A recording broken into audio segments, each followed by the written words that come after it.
Hello നമസ്കാരം, welcome back to my channel. അങ്ങനെ നമ്മളുടെ ഹോൾ ടിക്കറ്റ് 2024 ഇഗ്നോ ഡിസംബർ 2024 എക്സാമിന് വേണ്ടിയിട്ടുള്ള ഹോൾ ടിക്കറ്റ് നമ്മളുടെ സൈറ്റിൽ വന്നിട്ടുണ്ട്. അപ്പോൾ വേണ്ടവർ അതിൽ നിന്ന് ഡൗൺലോഡ് ചെയ്തെടുക്കാവുന്നതാണ്.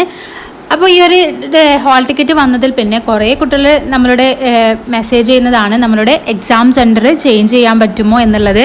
അവർ കൊടുത്ത എക്സാം സെൻറ്ററല്ല അവർക്ക് കിട്ടിയിട്ടുള്ളത്, കുറേ ദൂരെയുള്ള ഒരു എക്സാം സെൻറ്ററാണ് കിട്ടിയിട്ടുള്ളത്, അങ്ങനെയൊക്കെ പറയുന്നുണ്ടായിരുന്നു.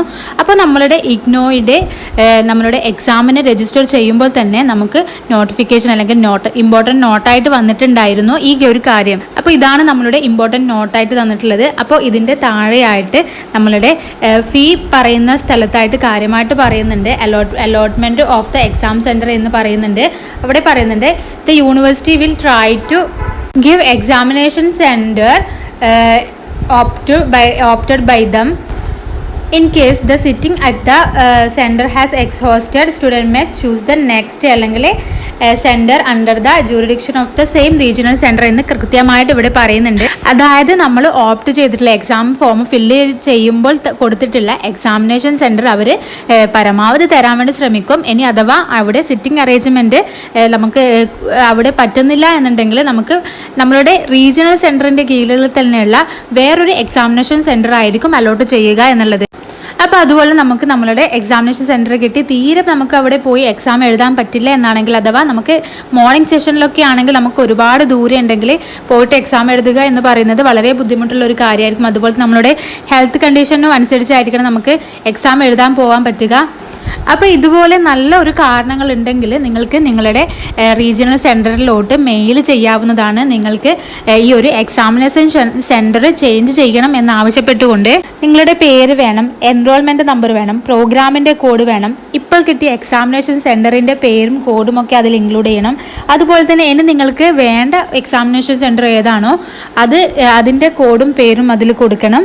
ഇങ്ങനെയാക്കിയിട്ട് നമ്മളുടെ RCയിലേക്ക് നമ്മൾ മെയിൽ ചെയ്യുകയാണ് വേണ്ടത്. നമ്മളുടെ എക്സാമിനേഷൻ സെൻറ്റർ ചേഞ്ച് ചെയ്യാൻ വേണ്ടിയിട്ട് വ്യക്തമായ ഒരു കാരണം നമുക്ക് ഉണ്ടായിരിക്കണം. നിങ്ങൾ RC വടകരയുടെ അണ്ടറിലാണ് വരുന്നുണ്ടെങ്കിൽ നിങ്ങൾ rcvadagara@igno.ac.in എന്ന മെയിലിലേക്കാണ് മെയിൽ ചെയ്യേണ്ടത്. അതുപോലെ തന്നെ RC ട്രിവാൻഡ്രത്താണെങ്കിൽ trivandrum@igno.ac.in എന്നിലേക്കും. അതുപോലെ തന്നെ നിങ്ങളിനി കൊച്ചിൻ ആസ്പദമാക്കിയിട്ടുള്ള RCയിലാണ് എന്നുണ്ടെങ്കിൽ rccochin@igno.ac.in എന്നുള്ള ഇതിലേക്കുമായിരിക്കണം മെയിൽ അയക്കേണ്ടത്. ഈ ഒരു മെയിലിൻ്റെ കൂടെ തന്നെ നിങ്ങളുടെ ഒരു ID പ്രൂഫും കൂടി വെക്കുന്നത് നന്നായിരിക്കും. അങ്ങനെയാകുമ്പോൾ നമുക്ക് അവർക്ക് പെട്ടെന്ന് തന്നെ നിങ്ങളെ ഐഡൻറ്റിഫൈ ചെയ്യാൻ വേണ്ടി സാധിക്കും. കഴിഞ്ഞ തവണ കൊടുത്ത പല കുട്ടികൾക്കും ഇതുപോലെ എക്സാം സെൻറ്റർ ചേഞ്ചായി കിട്ടിയിട്ടുണ്ട് എന്ന് പറയുന്നത് കേട്ടിട്ടുണ്ട്. അതുകൊണ്ട് തന്നെ നിങ്ങളൊന്ന് ട്രൈ ചെയ്ത് നോക്കുക. ഈ ഒരു മെയിൽ അയക്കേണ്ട ഏകദേശം ഒരു ഫോം നമുക്കിവിടെ നോക്കാം. ആദ്യം തന്നെ നിങ്ങളുടെ മെയിൻ സബ്ജക്റ്റ് എന്താണെന്നുള്ളത് ഇവിടെ പറയുക. അത് നമ്മളുടെ റീജിയണൽ സെൻറ്ററിനൊക്കെ ഒരുപാട് മെയിലൊക്കെ വരുന്നതാണ്. അപ്പോൾ അവർക്ക് പെട്ടെന്ന് മനസ്സിലാകാൻ വേണ്ടിയിട്ടാണ് ഇങ്ങനെ ചെയ്യുന്നത്. അപ്പോൾ നമുക്ക് വേണ്ടത് എന്താണ്? Request for exam centre change for TE December 2024 എന്നുള്ള സബ്ജക്റ്റ് കൊടുക്കുക. അതിനുശേഷമാണ് നിങ്ങളുടെ ഡീറ്റെയിൽസ് കൊടുക്കുന്നത്. സർ ഐ ആം, നിങ്ങളുടെ പേര് കൊടുക്കുക. അതിനുശേഷം നിങ്ങളുടെ കോഴ്സ് പേര് student@igno എന്നുള്ള രീതിയിൽ കൊടുക്കുക. വിത്ത് ദ എൻറോൾമെൻറ്റ് നമ്പർ, നിങ്ങളുടെ എൻറോൾമെൻറ്റ് 10 എൻറോൾമെൻറ്റ് നമ്പർ ഉണ്ടായിരിക്കും, അത് അവിടെ കൊടുക്കുക. ഇനി നിങ്ങളുടെ സബ്ജക്റ്റിലേക്ക് വരാം. നമുക്ക് I registered for the TE December 2024 exam at നിങ്ങളുടെ എക്സാമിനേഷൻ സെൻറ്റർ ഏതാണ്, നിങ്ങൾക്ക് ഇപ്പോൾ കിട്ടിയിട്ടുള്ള എക്സാമിനേഷൻ സെൻറ്റർ ഏതാണോ അതിൻ്റെ കോഡും കൂടി കൊടുക്കുക. അതിനുശേഷം ഇതിനുള്ള റീസൺ കൊടുക്കുക. റീസൺ എന്ന് പറയുന്നത് അഥവാ നിങ്ങൾക്ക് ഇത് ഒരുപാട് ദൂരത്താണ്, ഇത് എൻ്റെ സ്ഥലത്ത് നിന്നും ഒരുപാട് ദൂരത്താണ് എന്ന് പറയാം. അല്ലെങ്കിൽ എൻ്റെ ഹെൽത്ത് പരമായ ബുദ്ധിമുട്ടുകൾ കൊണ്ട് എനിക്ക് അത്ര വരെ ഓടാനുള്ള ബുദ്ധിമുട്ടുണ്ട്, അതുകൊണ്ട് തന്നെ I request it transfer my examination centre to, നിങ്ങൾക്ക് ഇഷ്ടപ്പെടുന്ന എക്സാമിനേഷൻ സെൻറ്റർ, നിങ്ങൾക്ക് ഇനി വേണ്ട എക്സാമിനേഷൻ സെൻറ്റർ ഏതാണോ അതിൻ്റെ പേരും ആ ഒരു എക്സാമിനേഷൻ സെൻറ്ററിൻ്റെ കോഡും കൂടി അവിടെ കൊടുക്കുക. ഇത് ഇതുപോലെ തന്നെ എഴുതണം എന്നൊന്നുമില്ല, നിങ്ങളുടെ മെയിൻ ഡീറ്റെയിൽസ് ഇതിൽ ഇൻക്ലൂഡ് ചെയ്യണമെന്ന് മാത്രം. അതായത് നിങ്ങളുടെ പേര്, നിങ്ങളുടെ എൻറോൾമെൻറ്റ് നമ്പർ, പ്രോഗ്രാമിൻ്റെ പേര്, നിങ്ങൾക്ക് കിട്ടിയിട്ടുള്ള എക്സാമിനേഷൻ സെൻറ്ററും അതിൻ്റെ കോഡും, അതുപോലെ തന്നെ നിങ്ങൾക്ക് മാറാൻ ഉദ്ദേശിക്കുന്ന എക്സാമിനേഷൻ സെൻറ്ററും അതിൻ്റെ കോഡും ഇത് കൃത്യമായിട്ട് ഉണ്ടായിരിക്കണം. അതിനുശേഷം best regards, your name, enrolment number. ഇങ്ങനെ അല്ലാണ്ട് നമ്മൾ സാധാരണ എഴുതുന്ന ആദ്യം തന്നെ ഫ്രം അഡ്രസ്സ് എഴുതുക. അതായത് ഫ്രമ്മിൽ നമ്മളുടെ പേര്, നമ്മളുടെ എൻറോൾമെൻറ്റ് നമ്പർ, കോഴ്സ് കോഡ്, കോഴ്സിൻ്റെ പേര് അതൊക്കെ എഴുതിയിട്ട് നമുക്ക് എഴുതാവുന്നതാണ്.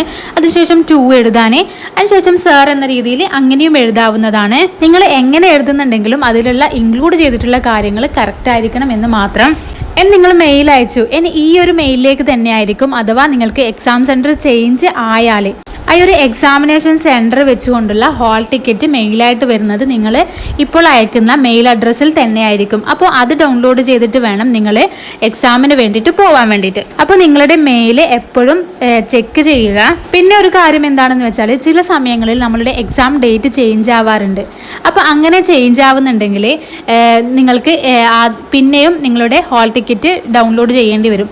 അപ്പോൾ നിങ്ങൾ ഏകദേശം നിങ്ങളുടെ എക്സാമിന് 7 ദിവസം മുമ്പായിട്ട് നിങ്ങളുടെ ഹാൾ ടിക്കറ്റ് ഡൗൺലോഡ് ചെയ്തെടുക്കുന്നതായിരിക്കും ഏറ്റവും നല്ലത്. അല്ലെങ്കിൽ ഡൗൺലോഡ് ചെയ്താൽ തന്നെ നിങ്ങൾ എന്ത് ചെയ്യുക, പ്രിന്റ് എടുക്കുന്നത് ഏകദേശം 7 ദിവസം മുമ്പാക്കാൻ നോക്കുക. നിങ്ങൾ ഇമെയിൽ അയച്ചെന്ന് കരുതി നിങ്ങൾക്ക് സീറ്റ് ലഭിക്കണമെന്നൊന്നുമില്ല. കാരണം അവിടെയുള്ള സീറ്റ് അവൈലബിലിറ്റി നോക്കിയിട്ട് മാത്രമായിരിക്കും, അതുപോലെ തന്നെ പ്രയോറിറ്റി നോക്കിയിട്ടാണ് നിങ്ങൾക്ക് സീറ്റ് തരിക.